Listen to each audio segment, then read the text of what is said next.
Here we are, folks, at Chicago's world-famed Century of Progress, the spectacular fair that was started by a beam of light from the Star Arc tourists. People from every corner of the world came to see its magic and its marvels. No less than 22 millions of them came swarming into this colossal show to witness the brilliant handiwork of its modern, unparalleled ingenuity. Here's the famous Avenue of Flags, a beautiful flag-bedecked boulevard, every foot of its magnificent concourse filled with an endless stream of pleasure seekers.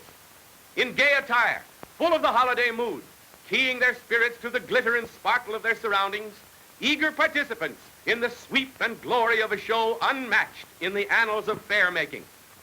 Like a sentinel commanding the sun stands the Hall of Science, saluting the waters of the shimmering lagoon. It is a typical example of the regal architecture that is to be found everywhere on the grounds, creating, together with its companions, a skyline of glowing monuments to beauty. Look at this dazzling performance of architectural effort, a symphony in steel and stone and glass, a tribute to structural perfection. With its graceful lines and commanding pylons, it offers a vivid modern contrast to an age-old Maya temple nearby. These majestic records of artistic achievement are to be seen everywhere. Visitors flock by the millions to drink in their glories. Following one upon the other, they create a picture that enthralls the eye with their sweep and majesty, a gorgeous climax to this vista of blue-green lagoon. Seen from the deck of a launch or across the rippling waters, this group makes an unforgettable impression. Visual music with chords of rainbow hues, the dream of the artist come true, the hope of design made real. Mingling with the brisk tone of modern America, we find, too, the spice and flavor of the foreign. From Europe and the Orient come resplendent roofs of gold, exotic reminders of different times and civilizations, adding their individual touches to the scintillant pageant that has made the World's Fair such a unique adventure. Once it was Ferris wheel, but today it's the towering Skyride that offers the major thrill of the fair. These towers rise into the sky to the dizzy altitude of 628 feet. And what a view visitors got from the windows of these rocket riders. Traveling across the lagoon, one saw far below the fairgrounds in a molten glow of brilliance. Blues and reds and greens and yellows, all fused into a blazing kaleidoscope of color. Truly a fairyland of light. And now back to earth. Here we once more are on one of the main avenues of the fair, amid that never-ending tide of humanity pounding along in search of excitement. 44 million feet, dog-tired and aching, but who cares about weary feet with all that whirl and glitter beckoning us on and on? To pause before this map-covered dome, the back view of the exhibit, 1,000,000 years ago. Let's go round front and take a look.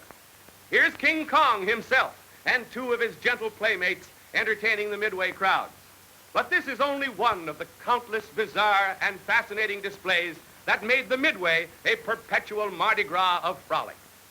The Midway, chief artery of thrills, city of million lights and spectacles, a blaze of flaming color, of sights and sounds and hurly-burly, teeming with magicians, sword swallowers, dragon rides, alligator fighters, Egyptian hotcha girls, sideshow wonders, a midget village, and what else do you like? And rivaling this conglomeration of freaks and fakers are the bazaars from Belgium, Germany, France, Holland, and other countries, enticing, with great bustle and ballyhoo, the curious visitor with their strange and tempting wares. And of course, no Midway is complete without a few spine curlers. And here's our old friend and thrill maker, the roller coaster, providing heart throbs and spine chills aplenty. All kinds of visitors came to the fair.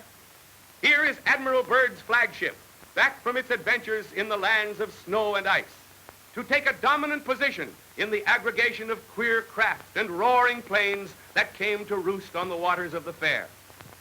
In panorama, the north end of the fair presents a vista of sheer beauty, a glamorous setting for that galaxy of architectural gems. Seen from above, their commanding grace is clearer than ever, casting over the scene a compelling note of progress, breathing forth the true meaning and spirit of this World's Fair. Colors, tones, shapes, all sharply etched in brilliant design, a harmony of effects that captivate the mind. And now we come upon a most unique structure, the Travel and Transport Building, presenting a dominant phase of industry in its most commanding aspects, a triumph of architectural design and balance. Bold and austere in line, it serves as a symbolic landmark of that section of the fair dedicated to travel. And here is transportation in its most modern, thrilling expression. The Temple of Champions, with its clean-cut lines and splashing fountains, mingling beauty with utility. A proud symbol of the world's century of progress, stressing in particular the most universal mode of individual transportation. In the shadow of this modern architecture, crowds come daily to see how cars are subjected to acid tests of endurance. This miniature track, with its 45-degree side banks and its saucer turns, is the proving ground of car performance. The pit in the center, affectionately called Death Valley and Punishment Pit, subjects a car to a grueling examination of fitness. It looks as though something is happening. Let's go down and see. Here is a real surprise. Harry Hart, national racing champion and daredevil of the racetrack. No fashion shows for Harry. He's going to show us the real points of this thoroughbred. All right, Harry, let's go. He's off in a smooth getaway, and now watch him go. 35, 40, 45, 50 miles an hour, zooming madly around the track, having the time of his life. And these mobs watching him are getting one grand thrill. Listen to those tires screech and scream as he takes the curves. Look at that car hug the road like a beetle. Could a racing model do better? Here he comes again on the far side. Watch out! Oh, that was Harry up to his old tricks again. Beautiful balance to that car. Did you see him take that 45-degree incline? Just a little of the old racetrack fever. Here he comes again. And again he takes that thrilling tilt. I'll say that car has balance. I can see now why she was chosen the winner. And now watch Harry come down the ramp at full speed. Here he comes. Golly, what performance. He must be awfully confident of that car he's driving. And now he's away again, burning up the track with smooth, unadulterated power. Here he comes down the ramp. What's up, Harry? Oh, a trick. Stopping in the middle of a hill. He must have perfect brakes to get away with that. Now do it at full speed, Harry. And there he tears, hell-bent for horseplay. Up, down, stop. Nice work, Harry. No swerve, pitch, or brake throw. Those brakes must be good. And now he's speeding into the home stretch and pulls up on a dime. Hands off the wheel, a beautiful ending to a grand performance. And one sweet car, too. Nice driving, Harry. What now? Two more speed boys. Looks as though this is going to be a contest. All right, boys, let's see your stuff. Look at those terrors plow through the sand. See them go down into those shell holes and climb right out without a pause, without a halt. They take these nerve-shattering bumps in full stride at top speed without batting an eyelash. Ride 'em, cowboy. They buck and jump and keep right on. Oh, I've seen tough babies before, but never anything like this. What a brutal test for those cars. Motors, gears, and body, every part of them, certainly come in for a cruel and terrific hammering. Boy, look at those slithering turns, those soul-jarring leaps. No one watching these demons on wheels can count their strength and sturdiness. And can they take it? What's more, these cars absorb this fearful punishment not once, but 6 times a day. And judging from the crowd, this show is a great hit with the World's Fair visitors. Look! Bang! Flash! Look at this one tear along. Look out! Oh, he's over. Hope nothing's happened.